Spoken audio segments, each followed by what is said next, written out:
বিধানসভার পর্যবেক্ষক শওকত মোল্লা তার গাড়ির ওপর গতকালই হামলা চালানোর ঘটনা ঘটে। বোমাবাজি এবং কি গুলি চালানোর অভিযোগ তিনি করেছেন, অভিযোগ আইএসএফ এর বিরুদ্ধে। সেই ঘটনার পর ভাঙড়ের ভোগালী 1 এবং 2 নম্বরে পরের দিন তিনি সকাল সকাল প্রোগ্রাম সারছেন, নানা উন্নয়নমূলক কাজে তিনি অংশ নিয়েছেন। কিন্তু বেশ কয়েকটি প্রশ্ন শওকত মোল্লার কাছে। দাদা, কালকের যে ঘটনা, সকালবেলা খায়রুল ইসলামের উপরে হামলার অভিযোগ, পরবর্তীতে আপনার উপরে কি বলবেন? দেখুন, গতকাল সন্ধ্যায় আমাদের দক্ষিণ গাজীপুর পলেহাট 2 অঞ্চলে আমাদের একটা মিটিং ছিল, যে মিটিংয়ে নেতৃত্ব দিচ্ছিল আমাদের খায়রুল ইসলাম। হঠাৎ করে বিদ্যুৎ বিচ্ছিন্ন করে তার উপরে প্রাণঘাতী হামলা হয় এবং খয়রুল প্রাণে বাঁচলেও আরও 4 জন তারা গুরুতর ইনজোর হয়। এই খবর পাওয়ার সঙ্গে সঙ্গে আমি জিরানগাছা হসপিটালে পৌঁছাই। সেখানে সুরাবুদ্দিন বলে আমাদের একটা ছেলের মাথায় 9টা সেলাই হয়, আরও 3 জন গুরুতর জখম। আমি ওদেরকে কলকাতার হসপিটালে রেফার করে ওখানে পাঠিয়ে দিয়ে আমরা ওখান থেকে চলে যাই পলেহাট থানায়। রাত তখন আনুমানিক 10:30 থেকে 11টা। আমরা ওখানে অভিযোগ করি, কমপ্লেন লিখি, কমপ্লেন লিখে জমা দিই। তারপরে ওখান থেকে যখন 11:30 নাগাদ আমরা যখন থানায় থেকে ফিরছি, ঠিক থানা থেকে ঢিলছড়া দূরত্বে 500 থেকে 700 মিটার হবে, হঠাৎ করে আমার গাড়ি লক্ষ্য করে একটা বোমা এবং গুলি ছোড়া হয়। আমার গাড়িটা না লাগলেও পিছনের গাড়িতে লাগে। আমরা সঙ্গে সঙ্গে সিটের পাশে নিজের আশ্রয় নেই এবং পুলিশকে ফোন করি। পুলিশ সঙ্গে সঙ্গে চলে আসে, পুলিশ আসে, সেখান থেকে আসে এবং সেখানে খুঁজে দেখা যায় আরও 3খানা লাইভ বোমা সেখান থেকে উদ্ধার করে। এটা সম্পূর্ণ আইএসএফ আশ্রিত সমাজ বিরোধীরা পরিকল্পনা করে গতকালকে আমাদেরকে খুন করার জন্য এই চক্রান্ত করেছে। এবং ভোর রাতে খবর পাই যে পলেরহাট থেকে, ওই একই রাস্তায় পলেরহাট থেকে কাশীপুরে আসতে যে ফাঁকা জায়গাটা, সেখান থেকেও পুলিশ প্রায় 7খানা বোমা উদ্ধার করেছে।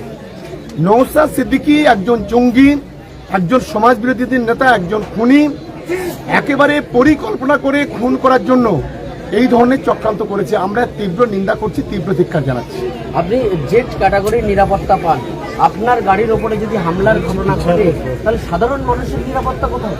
আমি তো সেটাই আমি ভাবছি যে আমার একটা কনভয়, আমার সঙ্গে প্রায় একটা জেড ক্যাটাগরি মানে অনেকগুলো পুলিশের গাড়ি থাকে, তারপরেও আমার উপর যেভাবে আক্রমণ করা হলো, এই নরখাদক নওশাদ এবং তার যে সমাজ বিরোধী টিম, খুনি টিম, এদের ঔদ্ধত্য দেখে আমি অবাক হচ্ছি। আমি শুধু একটা কথা আপনাদের মাধ্যমে বলি, ঠিক একইভাবে 23 সালে আমাদের 3টে ছেলেকে ওরা খুন করেছিল। 24 সালে আমাদের ছেলেদেরকে খয়রুল সহ, মহসিন সহ, আমাদের কাশিফুলকেও খুন করার চক্রান্ত করা হয়েছিল, এটা আমরা জানি। তারপরে রাজ্জাককে ওরা খুন করে দিয়েছে। কিন্তু 2026-এ আবার সেই গুলি বোমার রাজনীতি, আবার খুন করার চেষ্টা করছে।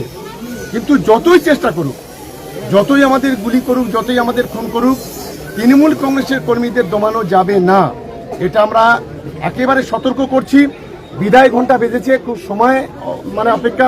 আমি অবিলম্বে কলকাতা পুলিশ কমিশনারকে অনুরোধ করব, এই খুনের পিছনে কে বা কারা আছে, এই চক্রান্তকারীর পিছনে কে বা কারা আছে, অবিলম্বে তাদেরকে খুঁজে বের করা এবং নওশাদ সিদ্দিকীর মতো এই ধরনের খুনি সমাজ বিরোধী একেই গ্রেপ্তার করা উচিত বলে আমি অন্তত মনে করি। থানায় লিখিত অভিযোগ দায়ের করেছেন, পুলিশের পক্ষ থেকে কি পদক্ষেপ নেওয়া হয়েছে? আমরা সেই রাত্রে থানায় লিখিতভাবে অভিযোগ দায়ের করেছি এবং খয়রুলের উপর যে আক্রমণ, সেটাও অভিযোগ দায়ের করেছি।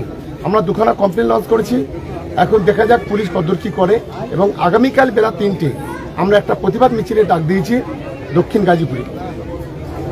পাশাপাশি শুভেন্দু অধিকারী তিনি বলছেন যে মুসলিম ভোট নিয়ে তিনি অনেকটাই বেশি আশাবাদী, কিন্তু শওকত মোল্লা আপনার নাম করে অভিযোগ করছেন যে এই শওকত গুন্ডাদের জন্য মুসলিম ভোটরা আসছে না। পরবর্তীতে নিশ্চিত তারা আশাবাদী যে মুসলিম ভোটরাও তাদেরকে বিজেপিকে ভোট দেবে। ওর লজ্জা থাকা উচিত।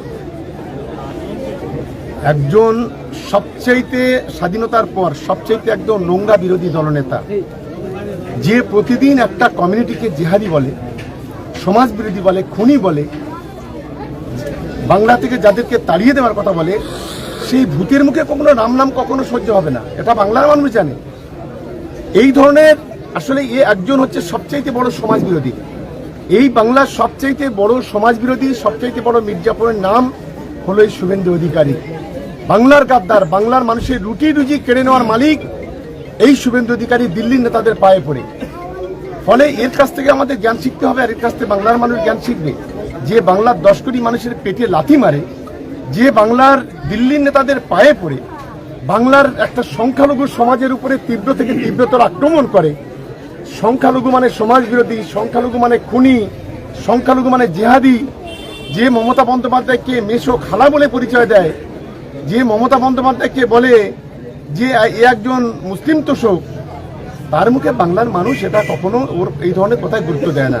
সময় আসন্ন, মাত্র কয়েকটা দিন বাকি আছে, আর 2-2.5 মাস পরে দেখবেন দিল্লির নেতারা একে ঘাড় ধাক্কা দিয়ে বিজেপি থেকে বের করে দেবে। তবে সুকান্ত মজুমদারের পর এবার শুভেন্দু অধিকারী তিনি বাংলাদেশি ভোটারদেরকে অন্তর্ভুক্তিকরণ নিয়ে তিনি সরব হয়েছেন। তিনি বলছেন যে নদিয়া এবং দক্ষিণ 24 পরগনার ডিএমরা আইপ্যাকের সঙ্গে যোগসাজশ করেই কার্যত বাংলাদেশিদের ভোটার লিস্টে নাম ঢোকাচ্ছে। আমার প্রশ্ন প্রথম হলো, কেন এসআইআর? স্বাধীনতার পরে অনেক এসআইআর হয়েছে, এই ধরনের এসআইআর তো কেউ কখনো দেখেনি। আমরা বলছি আপনি এসআইআর করুন, ভোটের 2 মাস আগে কেন? পরিকল্পিতভাবে আজকের এই কোটি কোটি ভোটার মানুষকে আজকে লাইনে দাঁড় করানো হলো কেন? সম্পূর্ণ বিজেপি পরিকল্পনা করে ইলেকশন কমিশনকে দিয়ে বাংলার কোটি কোটি মানুষকে আজকে লাইনে দাঁড় করিয়েছে। মানুষ আজকে দিশেহারা। এবং আমরা যে ফর্মগুলো ফিল আপ করেছি, আমি এই ভাঙড় বিধানসভায় দাঁড়িয়ে বলি 1,25,000 নাম ফেরত এসছে, 1,25,000। আমরা সেগুলো ফর্ম ফিল আপ করে আমাদের সাধারণ মানুষ জমা দিয়েছে। আমি জানি না কতজনের ভোট থাকবে আর কতজনের ভোট যাবে। এই লাস্ট 3 দিনে লজিক্যাল ডিসক্রিপেন্সিতে 25,000 নাম এসছে। গতকাল রাত পর্যন্ত, রাত 12টা লাস্ট টাইম ছিল। আমাদের সাধারণ মানুষ যেমন হয়রানি হয়েছে, এখানকার বিএলও থেকে এইআরও থেকে আরও থেকে শুরু করে প্রত্যেকেই হয়রানি হয়েছে। সারা রাত জেগে তারা কাজ করেছে, কিন্তু আমার মনে হচ্ছে চক্রান্ত এবং পরিকল্পনা করে কিছু মানুষের ভোটাধিকার ওরা কেড়ে নেবে। কিন্তু আমাদের লড়াই একটা জায়গায়, একটা বৈধ মানুষের ভোটার যদি কেড়ে নেয় তার জন্য বৃহৎ আন্দোলন হবে। এবং আমি নিজে আমাদের ভোটারদের নিয়ে আমি থানায় কমপ্লেন করেছি জ্ঞানেশ কুমারের নামে। আগামী দিনে হাইকোর্ট, সুপ্রিম কোর্টে যত দূর যেতে হয় যাব, কিন্তু একজন বৈধ ভোটারের নাম কাটতে দেব না, এটাই হচ্ছে আমাদের লক্ষ্য। এর পিছনের বড় নায়ক এই শুভেন্দু অধিকারীর মতো, এই সুকান্ত মজুমদারের মতো দালাল, যারা অমিত শাহ নরেন্দ্র মোদীর পায়ে পড়ে ইলেকশন কমিশনকে দিয়ে এই নোংরা খেলা বাংলাতে ঘটাতে চাইছে। শেষ প্রশ্ন, তহা সিদ্দিকী এই ঘটনা প্রসঙ্গে, আপনার ঘটনা প্রসঙ্গে তিনি বলছেন যে শুধুমাত্র সিকিউরিটি বাড়ানোর জন্য শওকত মোল্লা একটা নাটক করছেন। ভাঙড় এবং ক্যানিংয়ে দুষ্কৃতিমূলক কাজ শওকত মোল্লা ব্যতীত হয় না। তহা সিদ্দিকীর অভিযোগ, ওর নোংরা, ওর কথা শুনলে আমার গা বমি বমি হচ্ছে। এখন এই ধরনের নোংরা মানুষ সম্পর্কে আমাদের সেই কথা বলার মতো, সময় নষ্ট করার মতো সময় আমাদের কাছে নেই, কারণ আমাদের কথার একটা মূল্য আছে। এরা হচ্ছে নোংরা প্রকৃতি, এটার কথার কোনো মূল্য নেই। এরা হচ্ছে দালাল, এরা হচ্ছে ধর্মের কালোবাজারি, এরা ধর্মটাকে সামনে রেখে রাজনীতি করে মানুষকে বোকা বানায়।